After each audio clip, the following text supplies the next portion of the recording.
जंजीर पंजाबी चैनल दे नाल तुहाडा मजमान जहर हसन हाजिर है। मुअज़्ज़ज़ नाज़रीन, जिवें तुसीं जाणदे हो कि असी इस चैनल राहीं पंजाब, पंजाबी ज़बान और पंजाबीयत दे फरोग वास्ते वक्-वक् विशयां ते वक्-वक् मुद्दिआं ते गलबात करदे रहिंदे हां। खास तौर ते पंजाबी ज़बान दी तवारीख ते उहदे नाल पंजाबी ज़बान नूं लोकां तक पहुंचाउण वाले लोकां दियां दिलां दियां और उन्हां दे रूह दियां धड़कणां बनाउण वाले सूफी शायरां बारे भी गलबात करदे रहिंदे हां। इस तो पहले असी दो प्रोग्राम्स खास तौर ते एक बाबा फरीद दी शायरी दे हवाले नाल, जदों कि दूसरा गुरु नानक होरां दे एक शेर दे हवाले नाल कीता। नाल ही असी बाबा फरीद होरां दे निज़ार ते मौजूद बहिश्ती दरवाजे दे हवाले नाल भी गलबात कीती। लेकिन यही नहीं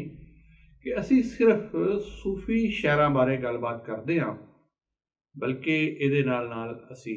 वक्-वक् मौजूआं ते, जिवें कि मैं दस्सिआ कि पंजाबी ज़बान दी तवारीख बारे और माँ बोली की अहमियत बारे, फिर उस तो इलावा असी एक बहुत ही लेजेंड किस्म के पंजाबी शायर मंजूर जल्ला बारे भी प्रोग्राम किया। अज का साडा प्रोग्राम भी कुछ अजिही नौईयत का है, जिहड़ा कि साडी इस धरती का एक बहुत ही वड्डे मान तरान एक सूफी शायर के बारे है। असी अज गलबात करांगे बुल्ले शाह होरां दे बारे। हाले थोड़े दिन ही होए कि उन्हां दा उर्स होया और उत्थे बेशुमार खलकत हमेश वांग आंदी है। उन्हां दे मिज़ार ते उन्हां दे रोज़े ते हाज़री देंदी है। उत्थे हर तरह के लोग आंदे ने, थिएटर हुंदा है, मेले ठेले नूं सजाउण वास्ते दुकानां लगदियां ने, उत्थे गायक आउंदे ने, उत्थे धमाल पाउण वाले आंदे ने, उत्थे ढोलची आंदे ने। मतलब है कि एक अवामी रंग जिहड़ा है सानू उन्हां दे मिज़ार ते हमेशा मिलता है। उसकी एक खास वजह है और वो वजह यह है कि जितने भी साडे सूफी शायर ने, असी जेकर गौर करिए, असी जेकर गौर करिए, असी जेकर इहदे ते नज़र मारिए तो सानू पता चलता है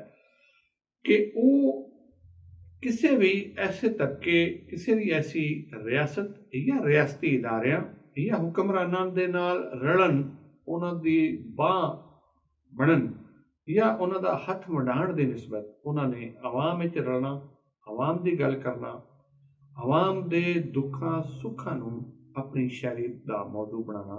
अपना अव्वलीन फर्ज समझा और उहदे बारे ज़्यादा काम किया। यही वजह है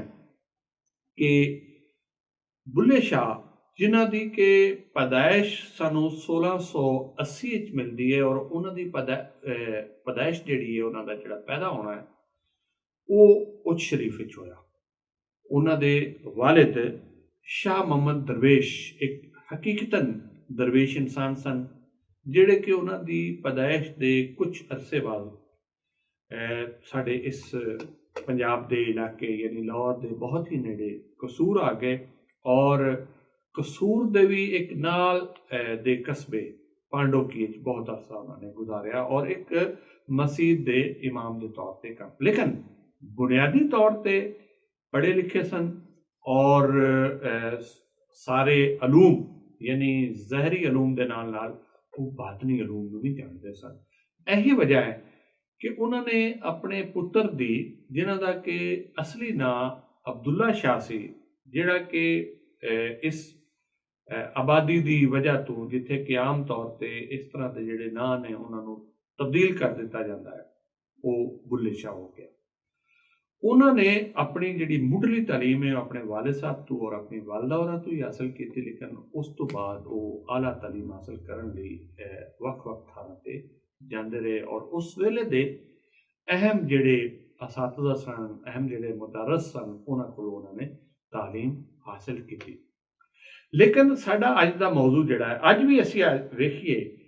ते सानू हर पासे जिहड़ी गूंज सुनिंदी है वो बुल्ले शाह दियां काफियां दी सुनिंदी। उन्हां दे ਬੈਤਾਂ ਦੀ, ਉਹਨਾਂ ਦੇ ਦੋਹਾਂ ਦੀ ਸੁਣਦੀ ਹੈ। ਇੱਕ ਗੱਲ ਜਿਹੜੀ ਕਿ ਮੈਂ ਇਸ ਅੱਜ ਦੀ ਗੱਲਬਾਤ ਵਿੱਚ ਚूँकि जुड़ी हुई है बुल्ले शाह नाल और उन्हों की हयाती और उन्हों की शायरी के नाल, तो मैं वो करना जरूरी समझना। फिर असी अगे चलांगे। बुनियादी तौर पर जिहड़ा मेरा अज दा गल करन दा मौजू या सबब है वो है बुल्ले शाह की शायरी विच उस वेले दे सियासी ते समाजी शऊर का इज़हार। हालांकि वो एक सूफी शायर सन और उन्हों की ज़्यादातर जिहड़ी शायरी है वो तो तसव्वुफ के बारे मिलती है, वो तो इश्क हकीकी के बारे मिलती है, और वो उन्हां रूहानी मंजिलों के बारे मिलती है जिहड़ियां कि इस मादी जिंदगी तो अगली जिंदगी के बारे सानू दसदियां ने। लेकिन असी उस ते तो बहुत ज़्यादा गलबात होंदी और हमेशा गल करते रहते हैं। लेकिन मैं बुनियादी तौर पर जिहड़ी गल करना चाहना वो है कि चूँकि बहुत रिवाज हो गया है साढ़े यहाँ जदीद मीडिया का, नवे मीडिया का, और वो इंटरनेट और व्हाट्सएप और इस तरह के जोड़े मुख्तलिफ मीडिया के जोड़े जराए ने, सोर्सिज ने, उन्होंने वरत्या जाता है। तो उहदे बाद औकात मैनूं इंज लगता है कि जिहड़ियां कि फोक शायरी है या मॉडर्न जिहड़े पोइट ने या बाज़ तुक्केबाज शायर होंदे ने, उन्हां दी शायरी नूं भी जिहड़ी कि आम तौर पर सानूं वैगनां या बसां 'च भी लिखी हुई मिलती है। मैं यानी यह नहीं कह रहा कि वो कोई लो लैवल की या निचली पद्धर की या थलवीं सतह की कोई शायरी होंदी नहीं, लेकिन असी उस शायरी दे नाल जिहड़ी कि लोक शायरी भी हो सकती है, आम किसी शायर की भी हो सकती है, बाज़ औकात किसी नवे शायर ने करके तो वो बुल्ले शाह के नां ते वो ला देंदे ने, और वो फिर ट्रैवल करती हुई, वो फिर सफ़र करती हुई, वो फिर पेंडा करती हुई वक् वक् थारां ते जांदी है। और इस तरह एक गलत जिहड़ा रिवाज है वो साडी, और ये सिर्फ बुल्ले शाह नाल नहीं हो रहा, बल्कि मैं वेखना कि कई इस तरह की शायरी के थले कई बारी ना बाबा फरीद का लिखा होंदा है, और कई बारी होर साडे सूफी शायरां का लिखा होंदा है। सो बुनियादी जिहड़ी गल है ना वो ये है कि सानू जिवें कि असी किसी वड्डे सूझवान की,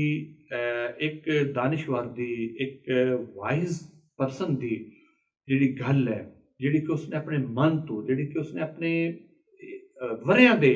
खट्टे हुए इल्म की बुनियाद पर कीती होंदी है, तो उन्होंने असी जिस तरह बदल नहीं सकते, जुटला नहीं सकते। उहदे विच जिहड़ियां महनी दियां तहवां या गहराइयां होंदियां ने उन्होंने समझण लई जिस तरह होता लाने, तो इवें ही सानू ऐरे गैरे की या अपनी कीती हुई शायरी भी उन्होंने नां ते नहीं लानी चाहिए। मकसद इंज ही समझो कि ये गल विचों गल निकलने हुई। लेकिन जदों असी सुनने हैं कि साढ़े अज दे ही नहीं बल्कि बहुत पुराने जिहड़े साढ़े क्लासिकी और बहुत अहम घरानिਆਂ ਦੇ ਜਿਹੜੇ गायक ने उन्होंने भी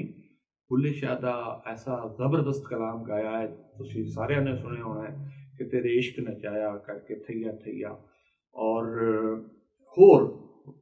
भावें तू जान न जान में वेड़े आवड़ मेरे, और आदमी आदमी ढोला बनाया। बेशुमार शायरी है जिहड़ी कि बुल्ले नूं समझावण आईयां भैणां ते भरजाइयां। सो जिथे सानू इहदी जरूरत है अज कि असी जिस तरह पूरी दुनिया के अंदर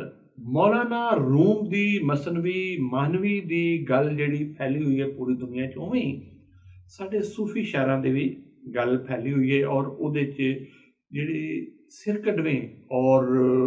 जिहड़े उच्च पद्धर के शायर ने वो एक बुल्ले शाही ने। सो जदों मैं बुल्ले शाह की गल करदे होया ये गल कीती कि जी असीं अज उन्हां दी सियासी और समाजी जिहड़ा शऊर है उन्हां दी शायरी दे विच उहदे बारे थोड़ी जी गल करांगे। जिवें कि मैं तुहानूं दस्सिया कि उन्हां दी पैदाइश सानूं मिलदी है 1680 विच, और वो पैदा होए मुल्तान दे नेड़े उच शरीफ विच। वो एक वेले च बहुत वड्डा मरकज़ सी, यानी रूहानियत का और बुजुर्गों का और दरवेशां का एक डेरा सी। और उस तो बाद जदों उन्हां दे वालिद कसूर आ गए और उन्हां दी जिहड़ी वफात की तारीख सानूं तारीखी किताबां च मिलती है वो है 1757, यानी 1680 दे विच उन्हां दी पैदाइश होंदी है, और 1757 दे विच उन्हां दी डैथ होंदी है। ਇਹ ਉਹ ਵੇਲਾ है ਜਦੋਂ ਕਿ ਬੁੱਲੇ ਸ਼ਾਹ ਨੇ ਤਾਲੀਮ ਹਾਸਲ ਕਰ ਲਈ, ਉਹ ਵੱਡੇ ਹੋ ਗਏ, ਉਹਨਾਂ ਨੇ ਸ਼ਾਇਰੀ ਸ਼ੁਰੂ ਕਰ ਦਿੱਤੀ ਔਰ ਉਹਨਾਂ ਦੀ ਜ਼ਿੰਦਗੀ ਦੇ ਵਿੱਚ ਬਹੁਤ ਸਾਰੀਆਂ ਤਬਦੀਲੀਆਂ ਆਈਆਂ ਔਰ ਉਹਨਾਂ ਨੇ ਇੱਕ ਜਿਹੜੀ ਉਹਨਾਂ ਦੀ ਮਸ਼ਹੂਰ ਕਾਫੀ ਹੈ ਕਿ ਬੁੱਲੇ ਨੂੰ ਸਮਝਾਉਣ ਆਈਆਂ ਭੈਣਾਂ ਤੇ ਭਰਜਾਈਆਂ, ਉਹਦੇ ਚੌਰਾਈਆਂ ਦਾ ਵੀ ਜ਼ਿਕਰ ਕਰਦੇ ਨੇ ਔਰ ਉਹ ਬੁਨਿਆਦੀ ਤੌਰ ਤੇ ਲਾਹੌਰ ਦੇ ਇੱਕ ਕਾਦਰੀ ਸਿਲਸਿਲੇ ਦੇ ਬਹੁਤ ਵੱਡੇ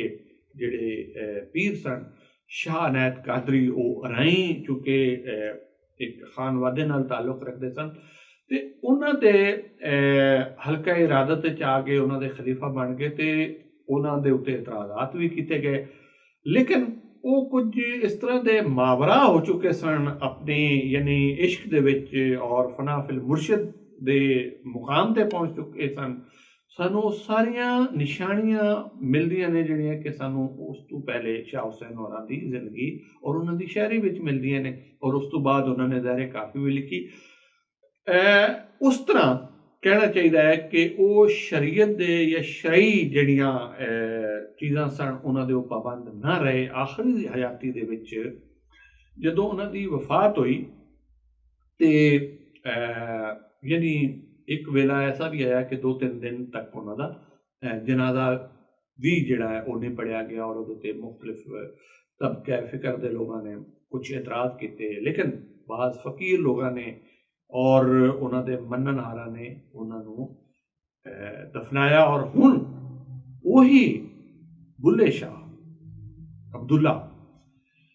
ਇਸ ਵੇਲੇ ਇਸ ਸਾਡੀ ਧਰਤੀ ਦਾ ਇੱਕ ਮਾਣ ਤਰਾਣ ਹੈ, ਇੱਕ ਸਾਡੀ ਸ਼ਾਇਰੀ ਦਾ, ਇੱਕ ਸਾਡੀ ਤਾਰੀਖ ਦਾ ਇੱਕ ਜੁਜ਼ਵੇ ਲਾ ਯਨਫਿਕ ਯਾਨੀ ਇੱਕ ਲਾਜ਼ਮੀ ਹਿੱਸਾ।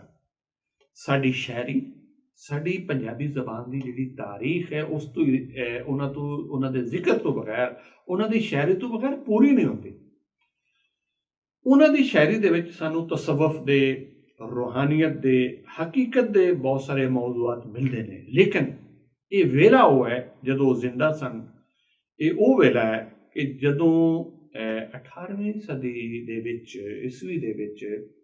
200 ਸ਼ੁਮਾਲੀ ਇਲਾਕਿਆਂ ਤੋਂ ਯਾਨੀ ਅਫਗਾਨਿਸਤਾਨ ਤੋਂ ਔਰ ਈਰਾਨ ਤੋਂ ਨਾਦਰ ਸ਼ਾਹ ਅਫਸ਼ਾਰ, ਜਿਹਨੂੰ ਕਿ ਅਸੀਂ ਨਾਦਰ ਸ਼ਾਹ ਦੁਰਾਨੀ ਕਹਿੰਦੇ ਹਾਂ, ਔਰ ਉਸ ਤੋਂ ਬਾਅਦ ਅਹਿਮਦ ਸ਼ਾਹ ਅਬਦਾਲੀ ਨੇ ਪੰਜਾਬ ਤੇ ਹਮਲੇ ਕੀਤੇ ਔਰ 6 ਹਮਲੇ ਸਾਨੂੰ ਅਹਿਮਦ ਸ਼ਾਹ ਅਬਦਾਲੀ ਦੇ ਮਿਲਦੇ ਨੇ, ਜਦੋਂ ਕਿ 2 ਹਮਲੇ ਜਿਹੜੇ ਨੇ 1738 ਔਰ 1739 ਦੇ ਵਿੱਚ ਸ਼ਦੀਦ ਜਿਹੜੇ ਹਮਲੇ ਨੇ ਉਹ ਨਾਦਰ ਸ਼ਾਹ ਦੁਰਾਨੀ ਦੇ ਮਿਲਦੇ ਨੇ। ਔਰ ਖ਼ਾਸ ਤੌਰ ਤੇ ਜਿਹੜੀ ਕਰਨਾਲ ਦੀ ਇੱਕ ਜੰਗ ਹੈ ਜਿਹਦੇ 'ਚ ਕਿ ਮੁਹੰਮਦ ਸ਼ਾਹ ਦੀਆਂ ਫੌਜਾਂ ਜਿਹੜੀਆਂ ਦੀ ਤਾਦਾਦ ਜਿਹੜੀ 1 ਲੱਖ ਦੇ ਕਰੀਬ ਸੀ, ਜਦੋਂ ਕਿ ਨਾਦਰ ਸ਼ਾਹ ਜਿਹੜਾ ਉਹਦੀ ਫੌਜ 55,000 ਦੇ ਕਰੀਬ ਸੀ ਤੇ ਉਹ ਉਸਨੇ ਨਾ ਸਿਰਫ ਇਹ ਕਿ ਮੁਗਲਾਂ ਦੀ ਇੱਕ ਆਖਰੀ ਸਿਲਸਿਲਾ ਚੱਲ ਰਿਹਾ ਸੀ ਔਰ ਇਹ ਵੀ ਕਿਹਾ ਜਾਂਦਾ ਹੈ ਕਿ ਉਸ ਵਕਤ ਜਿਹੜਾ ਹੈ ਉਹ ਉਸ ਤਰ੍ਹਾਂ ਫੌਜੀ ਸਾਜ਼ੋ ਸਮਾਨ ਜਾਂ ਤਰਬੀਅਤ ਜਾਂ ਜਜ਼ਬੇ ਦੇ ਨਾਲ ਨਹੀਂ ਲੜ ਰਹੇ ਸਨ, ਬਲਕਿ ਐਸ਼ੋ ਇਸ਼ਰਤ ਵਿੱਚ ਔਰ ਹੋਰ ਮਾਮਲਿਆਂ 'ਚ ਪੈ ਗਏ ਸਨ। ਇਸ ਦੇ ਬਾਵਜੂਦ ਮੈਂ ਸਮਝਣਾ ਕਿ ਮੁਹੰਮਦ ਸ਼ਾਹ ਨੇ ਇਸ ਖਿੱਤੇ ਦੇ ਵਿੱਚ ਲਿਟਰੇਚਰ, ਅਦਬ ਔਰ ਆਰਟਸ ਦੇ ਹਵਾਲੇ ਨਾਲ ਬਹੁਤ ਜ਼ਿਆਦਾ ਕੰਮ ਕੀਤਾ। ਲੇਕਿਨ ਜਦੋਂ ਇਹ ਖਾਸ ਤੌਰ ਤੇ 1739 ਵਿੱਚ ਜਦੋਂ ਨਾਦਰ ਸ਼ਾਹ ਨੇ ਇਹ ਹਮਲਾ ਕੀਤਾ ਤਾਂ ਉਸ ਤੋਂ ਬਾਅਦ ਉਹਦੇ ਕੁਝ ਇੱਕ ਅੱਧੇ ਫੌਜੀ ਨੂੰ ਕਿਸੇ ਗਲਤ ਫਹਿਮੀ ਦੀ ਬੁਨਿਆਦ ਇੱਕ ਮਾਰ ਦਿੱਤਾ ਗਿਆ ਔਰ ਇੱਕ ਗਲਤ ਅਫਵਾਹ ਫੈਲਾ ਦਿੱਤੀ ਗਈ ਕਿ ਨਾਦਰ ਸ਼ਾਹ ਜਿਹੜਾ ਹੈ ਉਹਨੂੰ ਵੀ ਮਾਰ ਦਿੱਤਾ ਗਿਆ, ਜਿਹਦੇ ਨਤੀਜੇ ਦੇ ਵਿੱਚ ਇਸ ਇਲਾਕੇ ਦੇ ਵਿੱਚ ਦਿੱਲੀ ਦੇ ਵਿੱਚ 21 ਦਿਨ ਦੇ ਵਿੱਚ ਹਜ਼ਾਰਾਂ ਦੀ ਤਾਦਾਦ ਵਿੱਚ ਫਿਰ ਨਾਦਰ ਸ਼ਾਹ ਅਫਸ਼ਾਰ ਦੀ ਫੌਜਾਂ ਨੇ ਇੱਥੋਂ ਦੇ ਲੋਕਾਂ ਨੂੰ ਮਾਰਿਆ। ਸੋ ਇਹ ਸਾਰੀ ਸੂਰਤ ਹਾਲਾਂਕਿ ਜਿਹੜਾ ਉਸ ਤੋਂ ਬਾਅਦ ਜਿਹੜੇ ਯਾਨੀ ਇਹ ਅਹਿਮਦ ਸ਼ਾਹ ਅਬਦਾਲੀ ਆਇਆ ਤੇ ਉਹਦੇ ਜਿਹੜੇ ਹਮਲੇ ਨੇ ਉਹ ਸਾਨੂੰ ਮਿਲਦੇ ਨੇ 1748 ਤੋਂ ਲੈ ਕੇ ਯਾਨੀ 1747 'ਚ ਨਾਦਰ ਸ਼ਾਹ ਦੁਰਾਨੀ ਦੀ ਡੈਥ ਹੋ ਜਾਂਦੀ ਹੈ ਔਰ ਇਹ ਉਹਦਾ ਇੱਕ ਉਹਦੀ ਫੌਜ ਵਿੱਚ ਵੀ ਰਿਹਾ ਔਰ ਉਸ ਤੋਂ ਬਾਅਦ ਇਹਨੇ ਫਿਰ ਕਬਜ਼ਾ ਕਰ ਲਿਆ ਅਹਿਮਦ ਸ਼ਾਹ ਅਬਦਾਲੀ ਨੇ ਤੇ ਇਹਨੇ ਫਿਰ 1748 ਤੋਂ ਲੈ ਕੇ 1767 ਤੱਕ 6 ਵੱਖ-ਵੱਖ ਹਮਲੇ ਕੀਤੇ। ਸੋ ਉਹਦੇ ਵਿੱਚ ਅਸੀਂ ਪੰਜਾਬ ਦੇ ਵਿੱਚ ਇੱਕ ਅਜੀਬੋ ਗਰੀਬ ਤਬਾਹੀ ਔਰ ਬਰਬਾਦੀ ਵੇਖਦੇ ਹਾਂ। ਤੇ ਇਹ ਉਹੀ ਜ਼ਮਾਨਾ ਹੈ ਜਦੋਂ ਕਿ 1757 'ਚ ਤੇ ਉਹਨਾਂ ਦੀ ਡੈਥ ਹੋ ਗਈ, ਯਾਨੀ ਕੁਝ ਹਮਲੇ ਜਿਹੜੇ ਨੇ ਅਹਿਮਦ ਸ਼ਾਹ ਅਬਦਾਲੀ ਦੇ ਬਾਅਦ ਵਿੱਚ ਵੀ ਹੋਏ। ਪਰ ਇਹ ਉਹ ਸਾਰੀ ਸੂਰਤ-ਹਾਲ ਸੀ ਜਿਹਨੂੰ ਬੁੱਲੇ ਸ਼ਾਹ ਆਪਣੀ ਅੱਖੀਓਂ ਵੇਖ ਰਹੇ ਸਨ, ਔਰ ਪੰਜਾਬ ਦੀ ਧਰਤੀ ਨਾਲ, ਇੱਥੋਂ ਦੇ ਵਸੇਬ ਨਾਲ, ਇੱਥੋਂ ਦੀ ਲੋਕਾਈ ਨਾਲ ਜਿਹੜੀ ਇੱਕ ਉਹਨਾਂ ਦੀ ਮੁਹੱਬਤ ਸੀ, ਔਰ ਇਸ ਇਲਾਕੇ ਯਾਨੀ ਪੰਜਾਬ ਦੇ ਨਾਲ ਨਾਲ ਦੂਸਰੇ ਇਲਾਕਿਆਂ ਦੇ ਨਾਲ ਵੀ, ਤੇ ਉਹਦਾ ਇਜ਼ਹਾਰ ਫਿਰ ਉਹਨਾਂ ਨੇ ਆਪਣੀ ਸ਼ਾਇਰੀ ਵਿੱਚ ਕੀਤਾ, ਜਿਹੜਾ ਕਿ ਸਾਨੂੰ ਫੋਕ ਵਿੱਚ ਤਾਂ ਮਿਲਦਾ ਹੀ ਹੈ ਕਿ ਉਹ ਜਿਹੜਾ ਇੱਕ ਮਸ਼ਹੂਰ ਜ਼ਮਾਨਾ ਹੈ ਨਾ ਕਿ ਖਾਧਾ ਪੀਤਾ ਲਹਿਦਾ ਬਾਕੀ ਅਹਿਮਦ ਸ਼ਾਹ ਦਾ। ਲਾਹਾ ਕਹਿੰਦੇ ਨੇ ਲਾ ਯਾਨੀ ਫਾਇਦਾਮੰਦ, ਇੱਕ ਜਿਹੜੀ ਇੱਕ ਚੀਜ਼ ਜਿਹਦਾ ਤੁਸੀਂ ਲਾਭ ਹਾਸਲ ਕਰ ਸਕੋ, ਕਿ ਜੋ ਤੁਸੀਂ ਖਾ ਪੀ ਲੋਗੇ ਉਹੀ ਤੁਹਾਨੂੰ ਬਚਣਾ ਹੈ, ਵਰਨਾ ਜੋ ਕੁਝ ਬਾਕੀ ਤੁਹਾਡੇ ਕੋਲ ਬਚੇਗਾ ਉਹ ਅਹਿਮਦ ਸ਼ਾਹ ਜਿਹੜਾ ਹੈ ਉਹ ਲੁੱਟ ਕੇ ਲੈ ਜਾਏਗਾ। ਸੋ ਇਸੇ ਤਰ੍ਹਾਂ ਸਾਨੂੰ ਬੁੱਲੇ ਸ਼ਾਹ ਦੀ ਸ਼ਾਇਰੀ ਵਿੱਚ ਉਸ ਜ਼ਮਾਨੇ ਦੇ ਇਸ ਪੰਜਾਬ ਦੀ ਸੂਰਤ ਹਾਲ ਬਹੁਤ ਵਾਜ਼ੇ ਔਰ ਖੁੱਲ੍ਹਵੇਂ ਤੌਰ 'ਤੇ ਨਜ਼ਰ ਆਉਂਦੀ ਹੈ। ਮੈਂ ਇੱਥੇ ਤੁਹਾਡੇ ਨੂੰ ਕੁਝ ਯਾਨੀ ਜਿਹੜੇ ਮਿਸਰੇ ਨੇ, ਕੁਝ ਸ਼ਾਇਰੀ ਦੇ ਹਿੱਸੇ ਨੇ ਉਹ ਸੁਣਾਵਾਂਗਾ, ਜਿਹੜੀਆਂ ਕਿ ਜਿਹਦੇ 'ਚ ਇਸ ਚੀਜ਼ ਦਾ ਇਜ਼ਹਾਰ ਹੋ ਰਿਹਾ ਹੈ। ਅਗਰ ਅਸੀਂ ਇਹਦੀ ਤਸ਼ਰੀਹ ਔਰ ਇਹਦੇ ਵਿੱਚ ਪਵਾਂਗੇ ਤਾਂ ਫਿਰ ਸਾਨੂੰ ਬਹੁਤ ਜ਼ਿਆਦਾ ਟਾਈਮ ਚਾਹੀਦਾ ਹੈ, ਲੇਕਿਨ ਸਿਰਫ ਅਸੀਂ ਸ਼ਾਇਰੀ ਦੀ ਹੱਦ ਤੱਕ ਰਵਾਂਗੇ ਕਿ ਵਾਰੇ ਜਾਈਏ ਉਹਨਾਂ ਤੋਂ ਜਿਹੜੇ ਗੱਲੀ ਲੈਣ ਪਰਚਾ, ਵਾਰੇ ਜਾਈਏ ਉਹਨਾਂ ਤੋਂ ਜਿਹੜੇ ਗੱਲੀ ਲੈਣ ਪਰਚਾ, ਸੂਈ ਸਲਾਈ ਦਾਨ ਕਰਨ ਤੇ ਆਰਣ ਲੈਣ ਛੁਪਾ। ਇਹਦਾ ਮਕਸਦ ਇਹ ਹੈ ਕਿ ਜਿਹੜੇ ਗੱਲੀ ਬਾਤੀ ਯਾਨੀ ਉਹ ਸਾਹਿਬੇ ਹਸੀਅਤ ਵੀ ਲੋਕ ਹੋ ਸਕਦੇ ਨੇ, ਉਹ ਸਾਹਿਬੇ ਇਕਤਦਾਰ ਵੀ ਲੋਕ ਹੋ ਸਕਦੇ ਨੇ, ਉਹ ਤੁਹਾਡੇ ਜਿਹੜੇ ਨੇ ਉਹ ਮਹਿਬੂਬ ਕਿਸਮ ਦੇ ਔਰ ਮਾਸ਼ੂਕ ਕਿਸਮ ਦੇ ਲੋਕ ਵੀ ਹੋ ਸਕਦੇ ਨੇ, ਕਿ ਜਿਹੜੀਆਂ ਆਪਣੀਆਂ ਗੱਲਾਂ ਬਾਤਾਂ ਦੇ ਨਾਲ ਤੁਹਾਡਾ ਸਾਰਾ ਕੁਝ ਜਿਹੜਾ ਹੈ ਉਹ ਖੋ ਖਸ ਕੇ ਤੇ ਤੁਹਾਨੂੰ ਥੋੜ੍ਹੇ ਜਿਹੇ ਤੇ ਤਰਖਾ ਦਿੰਦੇ ਨੇ, ਥੋੜ੍ਹੇ ਜਿਹੇ ਤੇ ਬਹਿਲਾ ਲੈਂਦੇ ਨੇ। ਕਿ ਮਤਲਬ ਹੈ ਕਿ ਅਗਰ ਤੁਸੀਂ ਕਿਸਾਨ ਹੋ, ਤੁਸੀਂ ਮਜ਼ਦੂਰ ਹੋ, ਤੇ ਬਹੁਤ ਜ਼ਿਆਦਾ ਕੰਮ ਲੈ ਕੇ, ਬਹੁਤ ਜ਼ਿਆਦਾ ਤੁਹਾਡੇ ਤੋਂ ਮੁਸ਼ੱਕਤ ਕਰਵਾ ਕੇ, ਔਰ ਜੋ ਤੁਸੀਂ ਮਿਹਨਤ ਮੁਸ਼ੱਕਤ ਨਾਲ ਕਮਾਉਂਦੇ ਹੋ ਉਹਦਾ ਜਿਹੜਾ ਹੈ 75% ਹਿੱਸਾ ਉਹ ਲੈ ਜਾਂਦੇ ਨੇ, ਤੇ 25% ਤੁਹਾਨੂੰ ਦੇ ਕੇ ਤੇ ਫਿਰ ਵੀ ਤੁਹਾਨੂੰ ਕਹਿੰਦੇ ਨੇ ਇਹਦੇ 'ਚ ਤੁਸੀਂ ਖੁਸ਼ ਰਹੋ। ਇਸੇ ਤਰ੍ਹਾਂ ਇਸ ਕਾਫੀ ਦੇ ਅੰਦਰ ਸਾਨੂੰ ਉਸ ਵੇਲੇ ਦੀ ਜਿਹੜੀ ਸੂਰਤ ਹਾਲ ਹੈ ਬਹੁਤ ਵਾਧੇ ਨਜ਼ਰ ਆ ਰਹੀ ਹੈ ਕਿ ਉਲਟੇ ਹੋਰ ਜ਼ਮਾਨੇ ਆਏ। ਇਹ ਉਸ ਵਕਤ ਦੀ ਪੰਜਾਬ ਦੀ ਸੂਰਤ ਹਾਲ ਹੈ। ਉਲਟੇ ਹੋਰ ਜ਼ਮਾਨੇ ਆਏ, ਉਲਟੇ ਹੋਰ ਜ਼ਮਾਨੇ ਆਏ ਕਿ ਕਾਂ ਲੰਗੜਾਂ ਨੂੰ ਮਾਰਨ ਲੱਗੇ, ਚਿੜੀਆਂ ਜੁਰਰੇ ਖਾਏ, ਇਰਾਕੀਆਂ ਨੂੰ ਬਈ ਚਾਬਕ ਪਾਉਂਦੀ, ਗਦੋਂ ਖੁਦ ਪਵਾਏ, ਆਪਣਿਆਂ ਵਿੱਚ ਉਲਫਤ ਨਾਹੀਂ, ਕਿਆ ਚਾਚੇ ਕਿਆ ਤਾਏ, ਪਿਓ ਪੁੱਤਰਾਂ ਇਤਫਾਕ ਨਾ ਕਾਈ, ਧੀਆਂ ਨਾਲ ਨਾ ਮਾਏ, ਸੱਚਿਆਂ ਨੂੰ ਪੈ ਮਿਲਦੇ ਧੱਕੇ, ਝੂਠੇ ਕੋਲ ਭਾਏ, ਬੂਰਿਆਂ ਵਾਲੇ ਰਾਜੇ ਕੀਤੇ, ਰਾਜਿਆਂ ਭੀਖ ਮੰਗਾਏ। ਸੋ ਇਹ ਜਿਹੜੀ ਇੱਕ ਉਹਨਾਂ ਦੀ ਸ਼ਾਇਰੀ ਦੇ ਵਿੱਚ ਉਸ ਵਕਤ ਦੀ ਜਿਹੜੀ ਟੁੱਟ ਭੱਜ ਹੈ, ਉਥਲ ਪੁਥਲ ਹੈ, ਹੇਠ ਉੱਤੇ ਜੋ ਕੰਮ ਹੋ ਰਿਹਾ ਹੈ, ਸਾਰੀ ਸੂਰਤ ਹਾਲ ਦੇ ਵਿੱਚ ਜਿਹੜੀ ਤਬਦੀਲੀ ਆ ਰਹੀ ਹੈ, ਤੇ ਇਹ ਸਾਨੂੰ ਉਹਦੇ 'ਚ ਬਹੁਤ ਬੁਨਿਆਦੀ ਤੌਰ 'ਤੇ ਨਜ਼ਰ ਆ ਰਹੀ ਹੈ ਇਸ ਸ਼ਾਇਰੀ ਦੇ ਅੰਦਰ। ਯਾਨੀ ਅਸੀਂ ਇਹ ਨਹੀਂ ਕਹਿ ਸਕਦੇ ਕਿ ਸਾਡੇ ਜਿਹੜੇ ਸੂਫੀ ਸ਼ਾਇਰ ਸਨ, ਬਾਬਾ ਫਰੀਦ ਤੋਂ ਲੈ ਕੇ ਸ਼ਾਹ ਹੁਸੈਨ ਤੱਕ, ਬੁੱਲੇ ਸ਼ਾਹ ਤੱਕ, ਔਰ ਉਸ ਤੋਂ ਆਉਣ ਵਾਲੇ ਬਾਅਦ ਦੇ ਜਿਹੜੇ ਸ਼ਾਇਰ ਨੇ, ਉਹਨਾਂ ਦੇ ਵਿੱਚ ਇਹ ਜਿਹੜੀ ਇੱਕ ਸਿਆਸੀ ਵਿਜ਼ਡਮ ਹੈ ਜਾਂ ਸਿਆਸੀ ਜਿਹੜੀ ਇੱਕ ਸੂਝ ਹੈ, ਇਹ ਸਾਨੂੰ ਬੁਨਿਆਦੀ ਤੌਰ 'ਤੇ ਨਜ਼ਰ ਆਉਂਦੀ ਹੈ। ਅਸੀਂ ਸਿਰਫ ਇਹਨਾਂ ਨੂੰ ਇਸ ਖਾਤੇ 'ਚ ਨਹੀਂ ਪਾ ਸਕਦੇ ਕਿ ਉਹ ਫਕੀਰੀ ਸਨ, ਦਰਵੇਸ਼ ਸਨ, ਔਰ ਉਹ ਸਿਰਫ ਇਸ ਤਰ੍ਹਾਂ ਦੀ ਸ਼ਾਇਰੀ ਕਰ ਰਹੇ ਸਨ ਜਿਹਦੇ ਨਾਲ ਤੁਸੀਂ ਮੁਹੱਬਤ ਦਾ ਔਰ ਲੋ ਦਾ ਔਰ ਇਸ ਤਰ੍ਹਾਂ ਦੇ ਜਿਹੜੀਆਂ ਚੀਜ਼ਾਂ ਨੇ ਉਹਨਾਂ ਨੂੰ ਅਪਣਾ ਲਓ, ਬਲਕਿ ਉਹ ਉਸ ਵੇਲੇ ਦੀ ਜਿਹੜੀ ਸੂਰਤ ਹਾਲ ਸੀ ਉਹਦੇ ਤੋਂ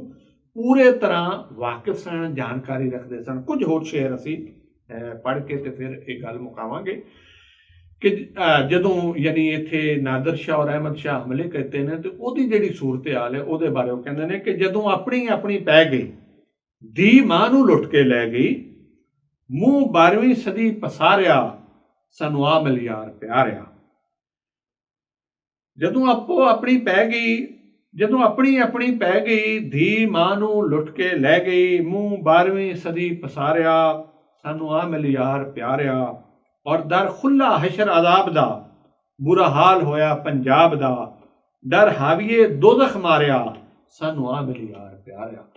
ਸੋ ਮਤਲਬ ਇੱਕ ਹੈਲਪ ਦੀ, ਇੱਕ ਮਦਦ ਦੀ ਇੱਕ ਤਾਂਘ ਹੈ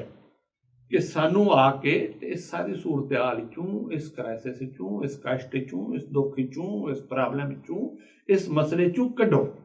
तो वो किन्हां नूं बुला रहे हैं? ज़ाहिर है किसी ऐसे इंसान नूं बुला रहे हैं जिहदी ज़बान चों गल कर रहे हैं और जिहदे बारे वो समझते हैं कि वो ये ज़बान समझते हैं और ये समझ के ते ये वो आ जाणगे। सो यह जिहड़ी सूरत हाल है सानूं इन्हां दी इस शायरी दे विच, बुल्ले शाह दे विच बड़ी वाज़े, बड़ी खुलवी और बड़ी नकवी और तुलवी मिलती है। ना सिर्फ इन्हां दो तीन काफियां दे विच, सगों असीं देखने हैं कि उन्होंने बाकी जिहड़ी शायरी कीती उहदे विच भी एक जिहड़ी पोलिटिकल जिहड़ी कहनी चाहिदी है शऊर जिहड़ा है, विजडम जिहड़ी है वो सानू पूरी तरह मिल रही है। इहदा मतलब यह है कि वो सिर्फ इंसान नू अपनी मादी जिंदगी दे बारे दस के ते हकीकी जिंदगी बारे ही जागृति नहीं देना चाहते सन, सगों वो उस वेले की जिहड़ी सूरत हाल है सियासी और उहदे नाल जिहड़ा द्रोह हो रहा है, उहदे नाल जिहड़ा एक इस्तिसाल जिहड़ा उहदा हो रहा है मुआशी सतह ते, समाजी सतह ते, तबकाती सतह ते या क्लास सिस्टम के हवाले नाल उहदे बारे भी उन्होंने जागृति, उन्होंने सूझ दे रहे हैं और उन्होंने दस रहे हैं कि तैनूं अपनी जिंदगी के बारे खोज करनी चाहिए, सोचना चाहिए